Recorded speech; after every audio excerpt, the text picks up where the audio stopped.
The Omens of Destruction DLC arrives, here's all the units in it and what they're good for.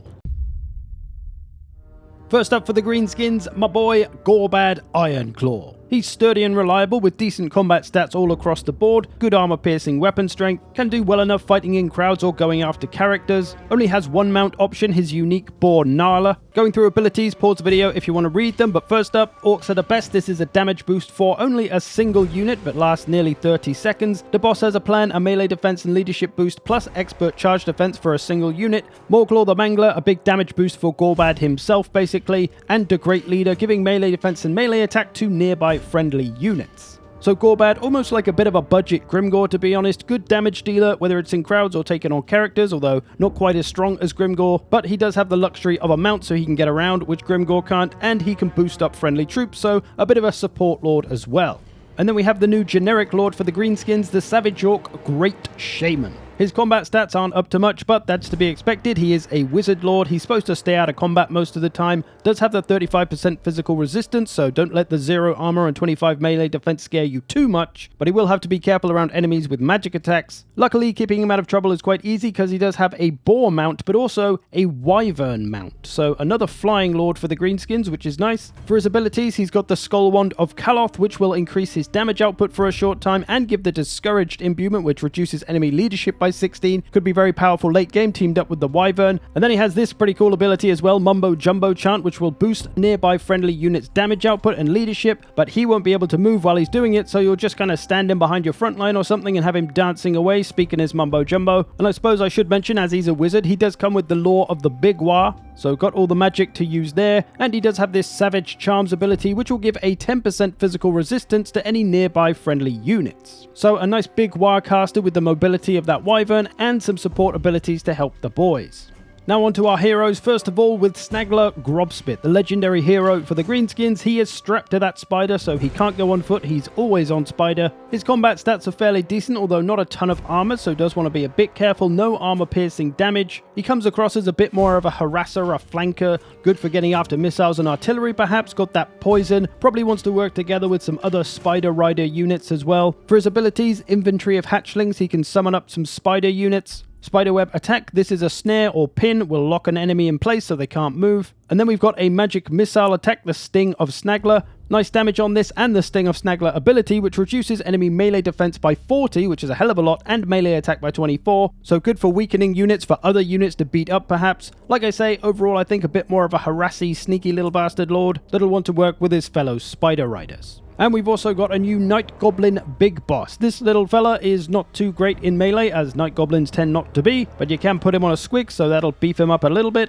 And squigs are the name of the game for this fella, as he's basically like a squig master. If you want to bring squigs in your army, you'll also want to bring one of these along. For his abilities, he comes with a potion of healing to help keep himself alive. Squig thinking, this will allow him to summon 2 units of squigs. Very, very nice. The Greenskins don't have many summons. And then we have Empowering Shrooms. This is a melee attack and leadership buff and will stop rampage of any nearby squig unit. And it only works on squigs, so he can support the squigs and get them going. He also has Pigeon Plucker Pendant, which will reduce any nearby unit's speed and melee attack. And then all the nice little Night Gobbo bits. So a very nice squig buffing hero for the Greenskins. Onto the units, we've got Black Orcs, but not the old Black Orcs. These are the new Black Orcs with shields, who finally provide the Greenskins with a sturdy frontline unit. It's a silver shield as well, so good protection, more melee defense than melee attack, so very defensive overall. Nice weapon strength as well, although not armor piercing. And they do have an ability called Immovable Bulwark, which you can activate, which will increase their melee defense by 24, but also reduce their melee attack by 24. So they'll do barely any damage, but they will hold out till the end of time, roughly. So it's nice to have that option to turn them into a proper shield wall if you want to. A very nice addition for the Green Boys. And then we have Rudlug's Armored Orcs, a Regiment of Renown missile unit, good range on that, 160, fairly average missile strength, but still better than any other Greenskins missile unit. They also have a bronze shield, so they can get a little bit of protection if they're having a shootout with another missile unit. And they're also actually pretty good in melee, decent combat stats, so once they've used all their ammo, they can still be pretty useful. And then we've got Mangler Squigs, who sadly aren't going to sit still and pretty in front of the camera for me to get a nice shot of them, so you'll just have to try and take in of them what you can. They are very much a damage dealer type unit, armor piercing, bonus versus infantry, big weapon strength, nice charge bonus. Not a ton of defenses though, only 40 armor and 30 melee defense, so they're not going to be the most survivable unit out there. But that's fine because when these squigs die, they explode, doing a little extra damage on their way out. So yeah, you just want to charge them into infantry and then kind of fire and forget really, because they do go into rampage as well. Their animations are pretty crazy, so they kind of go deep into the units and can kind of be a little bit difficult to control and to keep alive. So they might be a little bit more of a suicide unit, but they'll do a lot of damage on the way. Although if you get that Night Goblin Big Boss hero, he can stop their rampage and you will have a bit more control of them. Now for a much more well-behaved for the camera squig, the Colossal Squig. This big boy is a huge damage dealer, anti-infantry armor piercing, big charge bonus, and very fast at 90 speed. So potentially a good harasser of missiles and artillery, a good little flanker, although very big target, so a little bit susceptible to those missiles. There is the risk of rampage, but again, that Goblin hero could control that. Overall, I'd say making good use of his speed and charge bonus, so charging him around quite often is going to be the way to go with this. He also causes terror, so late game that's going to be very powerful, again charging around. And much like the Mangler Squigs, if he dies, he explodes, reducing leadership and speed of any nearby enemies, as well as, of course, damaging them. And then there's a Regiment of Renown version as well, the Acid Burper. Pretty much the same thing as the previous one, just with some better combat stats, and it has a little vortex activatable ability that will leave a trail of explosions as he runs around. So some extra damage if you run through a crowd with that, but otherwise use him the same as the normal version.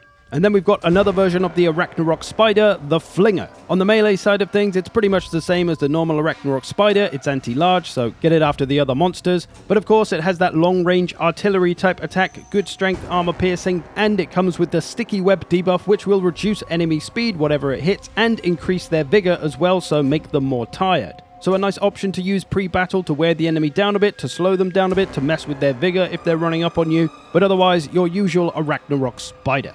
And then a new artillery piece, the Goblin Bolt Thrower. It has okay range at 320, missile strength is armor piercing and anti-large, so one for taking down the bigger enemies of your foe's army. It does have poor accuracy though, as it says on the traits, so it's probably going to be better shooting at crowds of large things like monstrous infantry or cavalry rather than single entity monsters. And then there's a Forest Goblin version, Snaggler's Death Thrower. This is a Regiment of Renown. Pretty much the same deal again, just a little more missile strength. Both terrible in melee, by the way. This one, though, has the Snipe ability, so it can stay hidden while firing. They don't have Stalk, though, so basically if you put them in a forest and they're hidden, they can fire from the forest and stay hidden. A nice little sneaky artillery unit. On to the Ogres then, starting off with Golfag Maneater. Just like Skulltaker and Gorbad, he is a big chunky melee boy, strong damage dealer, armor piercing and anti-infantry here, so wants to be looking to dive into those crowds. He is a big lad, he does have a good bit of armor, but he doesn't have a shield, so he might be a little bit susceptible to missiles and artillery to the face, but overall a big powerhouse boy. He does have a long-range missile attack though, a magic missile ability, very strong, does a good bit of armor piercing damage, can only target single entities though, so maybe lords and heroes or just single entity monsters. Also has a heal for himself, Bugman's 6x, but he can only use it if there's no enemy presence in ability range, which is 55 meters, so he has to kind of pull out of combat a little bit to use that. He also has this constant passive hex, which reduces damage output of nearby enemy terror-causing units only. So he can knock them down a peg or two, but overall, a pretty versatile lord. He can take out the crowds with his general melee abilities, he can take out large with that long-range missile attack. He's got options. And then we've got our generic lord option for the ogres, the Ogre Paymaster. He's got a nice bit of armor-piercing weapon strength, but otherwise pretty average in the stats. He's got more melee defense than melee attack, which normally suggests a more defensive unit, but he does only have 40 armor, so maybe not. However, in abilities, he does have the Opal Amulet. That's a 20% damage resistance, so that will help him survive. Potion of Speed, you probably know what that is. It's been around a while. Headhunt, this is a pretty hefty defense reduction to an enemy lord or hero, so that'll help kill them off quicker. Cash Cascade, an area ability to buff melee attack, charge bonus, leadership, very nice to support your boys with. That is an activatable ability, only lasts so long. And then there's this one, which is basically the same sort of thing. Big damage boost, but that goes on constantly to any units nearby the Paymaster. So he either wants to get stuck into or hang about near the melee to support the boys and help them do more damage.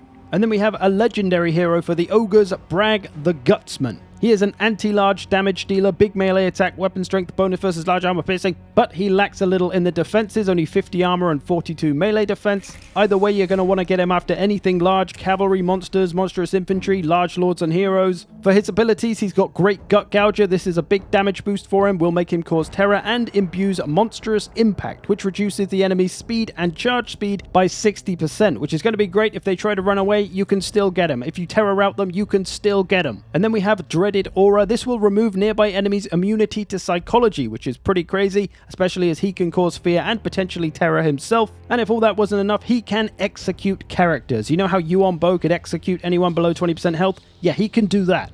So if you manage to get an enemy lord or hero down to 20% health, you can instantly wipe them off the face of the planet. So a very nice anti-large hero, also a very spooky one with some really strong abilities.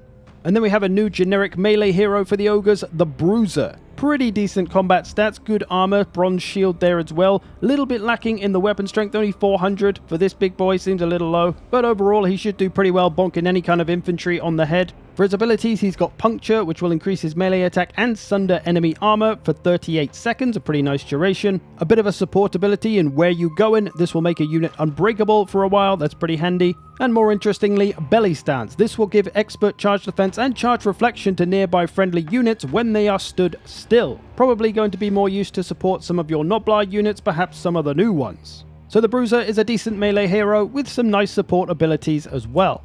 Onto the ogre units then, first though with some Noblars, the Pigback Riders. That's right, the unit you've all been waiting for, probably. They are, as you would expect, a low-tier infantry, but they are anti-large, so a nice early-game anti-large unit. They do have an ability called Uncanny Coordination, which gives them plus 12 leadership and 8 melee defense while they're above 50% health, so they'll do alright at first, and then maybe after that 50% health, don't expect too much. And while they are an anti-large unit, they don't have a charge defense, which means they will get absolutely smashed by charges, which is where that Bruiser hero we were just talking about might come in handy, as he can give a charge defense and charge reflection and make these little fellas much more effective. And then there's a Regiment of Renown version as well, the Piggyback Knights. These ones have been to Bretonnia, they've learned from the Bretonians, they're a little bit better than the previous version. They've got that same ability and no charge defense, so they might need the help from the hero as well. But they do have another ability, Piggyback Joust. This will increase their charge speed by 25% and make them reduce enemy speed, melee attack and melee defense a little bit. They've also got a silver shield, so it could be good for wasting some enemy missiles. Otherwise, a nice little cheap and cheerful anti-large unit. And then we've got Golfag's Man-Eaters. These are your typical Man-Eater type ogre infantry, great for smashing puny man-sized infantry. They are very similar to the normal Man-Eaters, just a little bit better in some of the stats, bit more health. They do have a pretty nice ability, Adaptive Tactics, which, when they are losing in melee combat, they will gain plus 10 melee defense and plus 5 melee attack, so they get a bit stronger when they're losing, and making them a little more unique as well, they do have Vanguard deployment, so they can be a little sneaky, even though they are massive ogres. So yeah, a new top tier ogre infantry. And then we have a Regiment of Renown, the Eshin Man-Eater. This is just a single boy. He spent some time with the Skaven and became a ninja. He's got pretty solid combat stats everywhere, although lacking in the armor. Does have the Weeping Blade on his melee attack, which means he will reduce enemy armor by 50%, whatever unit it is, just like the Eshin Triads and such. Armor piercing, anti-infantry, and he's just got all the tools you would expect of a ninja. He has Stalk first of all, the Man-Eater Smoke Bomb as well. This will make him unspottable, so really hard to see until he's up close. Also increases his speed and melee defense, so good for getting in or out of trouble. He also has an ability that will reduce armor, melee defense, and speed of an enemy, so good for assassinating characters perhaps, although it can be used on any unit. He also has Vanguard deployment, Strider, Woodsman, all the things that a ninja could possibly have. He's got them. So a very nice ninja type character that can get up to all kinds of mischief, I'm sure. And then the very first flying unit for the ogres, the Blood Vultures. These are your typical kind of low-tier flying unit, harasser type unit. Good for getting after missiles and artillery, perhaps a little bit of flanking maybe. They do have Vanguard deployment as well, so that could help to that end. They also have Carrion Frenzy, which will increase their melee attack and leadership with every entity death near to them. Not even kills themselves, they just have to be near the death and they'll get some buffage. So a nice speedy harassing air unit. And then we have the Yetis, a new monstrous infantry, going to be able to dish out a bit of damage, but they're not super tough. However, they do have magical attacks, which is something that the Ogre army generally lacks, so they're a nice addition, going to be useful against those factions with physical resistances, like demons. They also have Frostbite, so they'll reduce enemy speed by 30%, good for if they try to get away from you, you can keep bonking them on the head. They do have a 25% weakness to fire though, so they do have to watch out for that. But yeah, I think the biggest benefit of these is going to be their magical attacks in the right situations. And then we have a regiment of renowned version of them, the Amble Peak Greybacks. These are pretty much the same thing again, little bit better combat stats, they don't have a weakness to fire, and they cause terror, which ties into their other ability, Greyback Supremacy, which when there's an enemy terror-causing unit near to them, they will gain a pretty big damage boost and a damage resistance as well, so they could actually be pretty good at getting after and getting rid of other terror-causing units. So a very nice unit with a little niche usage there. And then we have a new big boy, well, another new big boy, everything's kind of big in the Ogre army, but it's the Thunder Tusk, a big single entity damage dealer of all kinds. Not dissimilar to the Stonehorn, of course, good for charging into infantry, let it go to town. Got the magical attacks and Frostbite like the Yetis on both their melee attack and missile attack. So just strong damage dealing in all kinds of ways. Got the chilling aura as well, reducing speed of anything near to them, even if they don't attack them, because they'll do that with Frostbite anyway. So yeah, not too dissimilar to the Stonehorn Harpoon Launcher, to be honest, but the magical attacks make it a little more useful against those physical resistance targets. First up for Khorne, Legendary Lord Skulltaker. He is a full-on damage dealer with big melee attack, big weapon strength, armor piercing, bonus versus infantry, fire and magic attacks. Lacking a little bit in the defensive side though, with only 60 armor, but 55 melee defense isn't bad at all. He is a duelist type character, so wants to go and take on other lords and heroes, but he does have some good support abilities, so he wants to stay near his own troops. He has 2 mount options, a Blood Shrine and his unique Juggernaut mount, which does improve his stats quite a bit actually. For his abilities, Locus of Fury, a big damage boost for an area, all nearby friendly troops. Bloody Onslaught here, this is the one you want to pop if you're trying to take down a character, reduces melee defense and armor. The Slayer Sword gives him a damage boost but weakens the enemy's damage output, so protects him a little bit. As I mentioned, there's a couple of damage boosts for nearby friendly troops as well, so he can be a little bit supportive. And the Cloak of Skulls is very nice. Once he's got 40 kills, he gets a bit tougher basically. More armor, missile defense, can't be flanked. And he has this little thing, Unyielding Assault, which means his melee attack can never be reduced. That's kind of a new little cool thing. Overall, he's a very strong damage dealer type lord, good for taking on other characters, but can go into crowds and fight alongside the boys if needed. Next, we have Arbol the Undefeated. He's not technically in the DLC, he's actually free LC, but he comes out at the same time. He's not dissimilar to Skulltaker, to be honest, similar setup with the combat stats, a good bit more armor though with 120, so he's going to be a little bit tougher. So overall, just a big damage dealer powerhouse, has his own unique Fleshhound mount, so he can get around pretty quickly. He does have this really nasty ability though, Eye of Khorne. He can turn an enemy unit into a Chaos Spawn unit for you when they get below 20% health. So even if it's the most expensive enemy unit, you can do that. It's pretty crazy. He also has an explosion to help him get out of trouble, and then a couple of damage boosts that go up the more stuff he kills or enemies in range. So for the most part, he's just a killy damage dealer, as everything is with Khorne, but he does have that nice chaos spawning spawn ability. And then we have Al Snow, the Blood Speaker, the new generic lord. His combat stats are nothing special overall, doesn't have armor-piercing damage, could do okay fighting lightly armored crowds, but this is fine because he's not supposed to be a melee damage dealer beefcake. He's actually a massive support lord. He's got a ton of support abilities, can get a Horsey mount or a Chaos War Shrine mount, which is probably where you'll want to have him. The first of his 300 abilities, Blood Sacrifice, he will damage himself to give health to a single friendly unit. He can give this big damage boost to a single friendly unit, reduces their melee defense, so they're going to take a lot of damage, but they won't die for the 25 seconds. He's also got a direct damage area ability as well that he can use a few times, reduces leadership as well. This one, an area ability, a buff for friendly troops, makes them unbreakable and reduces their vigor, so they become less tired. This one makes a single unit unbreakable for over a minute. And we're not done yet, we got another one that reduces leadership and melee attack if any units nearby him. And this final one will constantly reduce vigor to a single unit nearby him, basically taking them back to fresh probably instead of ever being exhausted. So possibly the most supportive lord you've ever seen. Now to the heroes, starting with Scar Bloodwrath. Any guesses what this guy's going to be good at? If you said he's obviously a caster who likes to stay out of combat, you're a fucking idiot. Number 1, look at him. Number 2, Khorne doesn't use magic. Although he does have magical attacks on his weapons, but shut up!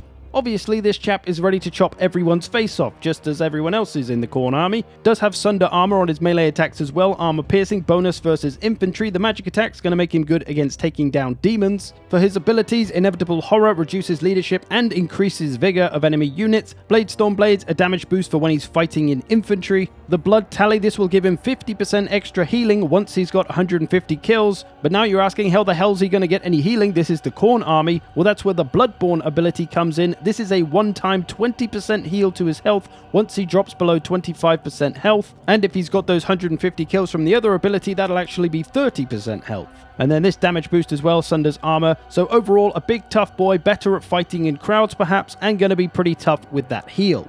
And then we have another legendary hero, Skylar Anfingrim. Combat stats are decent enough, pretty big weapon strength, although not armor piercing. Does have frenzy, however, so a little extra damage from that. Lacking in the defenses though, with only 50 armor and 30 melee defense, that's pretty low for a hero. So he could do some fighting in lightly armored crowds, but I think he's going to be best served by charging around like a chariot, to be honest. Don't leave him in melee combat too long. Move him on every 10 seconds or so. Does have scaly skin, so could be good for getting after missiles. For his abilities, Kill for Khorne, this will make enemies rampage for 15 seconds. It's an explosion, so that could be good for stopping missile units if they're together. And then we've got Crimson Juggernaut. This is a massive boost to his charge in lots of ways. Gives him Glorious Charge, which doubles his charge bonus, so that's going to assist him in his charging around all over the place. Serpentine Tail, a direct damage when he's in melee, so that's just nice passive extra damage. And the Brass Collar of Khorne, this will give him damage resistance and spell resistance the more kills he gets. So this will make him a little tougher and you can use him a little bit less chariot-y. On to the actual units then, firstly with the Khorne Gores. These are a halberd infantry, so armor piercing, anti-large, terrible melee attack, so don't use them against infantry. Should be a pretty solid early campaign anti-large unit for you. They do have frenzy and primal fury, so solid damage output, but maybe not the toughest. They do go unbreakable once they get below 50% health for a short time, so that's a nice bonus. The usual Beastmen traits as well, so overall a nice addition for the Khorne roster and the Beastmen roster. And then we have the Skull Reapers, a dual weapon infantry, big weapon damage stats, no armor piercing though, bonus versus infantry, so get them after the lighter infantry. Magical attacks will also make them good against demons and undead and such. Kind of similar to the dual weapon Chaos Warriors, to be honest, just with magical attacks and are a little bit faster at the expense of armor. And then we have the Wrathmongers, ready to bonk you on the head with a hammer flail. These are a type of top-tier elite infantry, anti-infantry armor killer. Previously, the Exalted Bloodletters were Khorne's best anti-infantry infantry, and these boys are supposed to top them. They cost 1,500 compared to the Bloodletters 1,200, so needless to say, they are massive damage dealers overall. Still pretty tough as well. 48 melee defense, 80 armor is pretty decent. More infantry killing power for Khorne. He will be pleased. But maybe not pleased enough, so here's the Bloodwake Berserkers as well. These are a regiment of renown version of those Wrathmongers. They are, quite frankly, disgusting. Their stats are insane. They've got armor sundering, magical attacks, fire attacks, armor piercing still. They have an ability which means they will explode on death, so they'll do a little bit of extra damage when they die. Can you guess what their role on the battlefield is going to be? That's right, smashing everyone in the face. Yay! The usual Khorne agenda. These boys especially good at it though. If you need something equally disgusting but in the anti-large department, I present you the Slaughter Guard, Chosen of Khorne Halberd Regiment of Renown. Insane stats as well, fire and magical damage, as well as flammable, which will give a 20% weakness to fire, so basically that'll make them do 20% extra fire damage all the time. More if you can stack it from other sources. They have that unyielding assault ability as well, like Skulltaker, so their melee attack never goes down, even if they're tired or debuffed or whatever. Could well be the new MVP of anti-large infantry, perhaps? Onto some monstrous infantry now with the Blood Beasts of Khorne. A very mid-tier monstrous infantry, not a lot of armor or melee defense, good weapon strength, although not armor piercing, so look for the lighter targets. Probably the type of early campaign unit you want to mix in with Chaos Marauders so that you can have the protection of the Chaos Marauders. They'll take some damage off the Blood Beasts so they can survive a bit better. Or you might want to pull them out of combat and charge them around a few times. They do have a pretty good charge bonus there, so should be decent enough if you look after them. And then we've got the Slaughter Brute, a big single entity monster, obviously. Big weapon strength, armor piercing, anti-infantry monster more, I would say, based on how its attacks are, but it could take on other monsters and such as well. It does have an ability called Runes of Binding, which will imbue it with magical attacks, make it unbreakable, and will stop it from rampaging, but only while the Lord is alive. If your Lord dies or gets routed, he will start rampaging, become routable, and lose his magic attacks.